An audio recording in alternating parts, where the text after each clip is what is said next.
Impress చేసింది. నాగశ్విన్ అనే ఒక దర్శకుడు, మేమందరం తెలుగు వాళ్ళందరం కూడా ఏమిటి ఈ ఋషి, ఎవరి యోగి, ఎవరి సిద్ధపురుషుడు అని మేము అనుకుంటాం. మొన్న మా తోటినట్టుడు బ్రహ్మాజీ గారు, బాబు నీ అరిగిపోయిన చెప్పులు పంపిస్తే కళ్ళకద్దుకుని ముద్దు పెట్టుకుంటాను అన్నారు. నిజంగా అండి, ప్రతి తెలుగు ప్రేక్షకుడి హృదయం అలాగే అనిపిస్తుంది. సో ఇప్పుడు మీ ఇంటి అబ్బాయి అయిపోయాడు కాబట్టి నేను కూడా చూస్తానమ్మా. మా ఇంటికి వస్తాడా, హడావిడిగా వస్తాడు, వచ్చి గవికి నాకు చెప్పులకు వేసి లోపలికి వస్తాడు. వెళ్తే బయటికి నా చెప్పులుంటే అయ్యేసుకు వెళ్ళిపోతాడు అంటాడు. తను వచ్చేటప్పుడు కూడా వాళ్ళ నాన్నగారు చెప్పులు వేసుకొచ్చేస్తాయంట ఒక్కోసారి. ఎక్కడ సార్ అంటే ఎప్పుడు ఒక చాప్టర్ ఎక్కడో కల్కిలోనో, ఒక చాప్టర్ ఎక్కడో నెక్స్ట్ ఇంకొక 5 ఏళ్ల తర్వాత తీయబోయే సినిమాలోనో ఆ సినిమాటిక్ యూనివర్స్లో తిరుగుతూ ఉంటుందేమో. మరి వాట్ ఈస్ దిస్ జీనియస్? మీరు ఇంట్లో ఇంతమంది జీనియస్లను పెట్టుకుని ఎట్లా మేనేజ్ చేస్తారు సార్?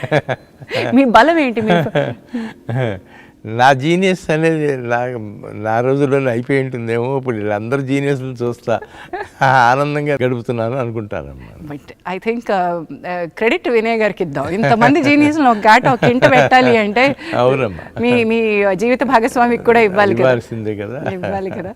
మరి వినయ్ దత్ గారు కూడా మీరు రాజకీయాల్లోకి వెళ్తే ఆవిడ అంతే సామర్థ్యంతో అక్కడికి వచ్చి క్యాంపెయినింగ్ చేయడము, సినిమా నిర్మాణంలో ఉంటే మరి మీకు సపోర్ట్గా ఉండడం. అవునమ్మా, చాలా చాలా. మా వినయ్ మాత్రం ప్రతిదానికి సగం కారణం తనేనమ్మా. నా సక్సెస్లో కానీ ఫెయిల్యూర్స్లో కానీ.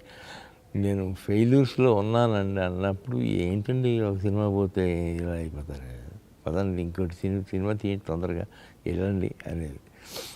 అలా గ్రేట్ లేడీ. అంతే కదండి మరి.